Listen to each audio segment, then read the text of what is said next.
Саламатсыңарбы урматтуу окуучулар, бүгүн адабият сабагында биз силер менен жазуучу Темиркул Үмүталиев жана күч бирдикте жомогу боюнча маалымат алабыз. Темиркул Үмүталиев 1908 Ош облусунун Жаңы Жол, азыркы Аксы районунун Төжар айылында төрөлгөн. 1929 Жалал-Абаддагы педагогикалык техникумду аяктаган. Анын өткөн кылымдын 30-жылдарда жазылган Туратбай, Айсулуу, Сүйүү аттуу поэмалары кийинки Кубат поэмасы кыргыз адабиятындагы бараандуу чыгармалардан болуп эсептелинет. Ошондой эле Темиркул Үмүталиев улуу ата мекендик согушка катышкан балдар. Темиркул Үмүталиевдин вариантында жазылган. Бүгүн биз силер менен күч бирдикте жомогун өтөбүз. Бул жомокту силер бир нече вариантын угуп, көрүп, билип жүрөсүңөр. Силерге бул жакта жомокко тиешелүү сүрөттөрдү бере кеттим. Көз алдыңарга бир сыйра келтиресиңер. Ошондой эле бул кыргыз эл жомогуна да кирет. Ошол кыргыз эл жомогу катарында окуган аудио китеп кылып жазган Эрнис Кыязов агайыбыздын аудиосун угуп көргүлө. Күч бирдикте кыргыз эл жомогу илгери өткөн заманда бир карыя жашаган экен. Анын 9 уулу болуптур.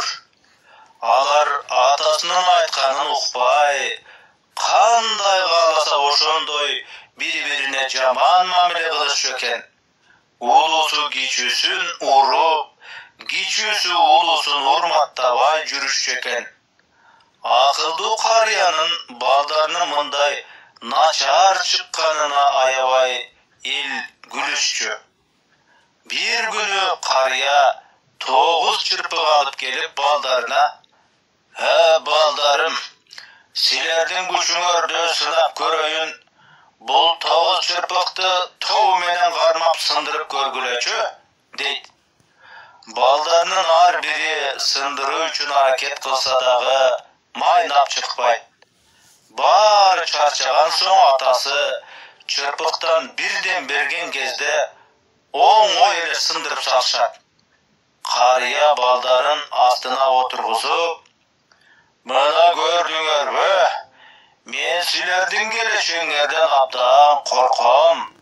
Эгер силер ынтымакта жашасаңар, эч бир душман силерди жеңе албайт. Демек, күч бирдикте." Бир нече күн өткөндөн кийин карыя көз жумат. Андан кийин балдардын улуусу кичүүсүн узаттап, кичүүсү улуусун сыйлап, ынтымакта жашап калышкан экен. Ошол күндөн бери кыргыз элинде күч биримдикте деген сөз калып калган экен. Мына балдар, кыскача жомокту да уктуңар. Албетте силер бирок китептен агай жазган, ыр түрүндө жазган жомокту окууга аябай кызыктуу. Бул болгону ошол жомоктун бир варианты. Силердин көргөзөрүңөрдүн өсүшү үчүн гана кошо кеттим сабакка. Силер чыгарманы окугандан кийин силерге төмөнгөдөй тапшырмалар берилет. Биринчи силер сөздүктөр менен иштейсиңер, балдар. Бул жерде атайын силерге сөздөр берилген. Бул сөздөрдү окуп, бул сөздөрдү силер кандай түшүнөсүңөр? Өзүңөрдүн түшүнүүңөрдү жазгыла. Андан кийинки макал лакаптар берилген.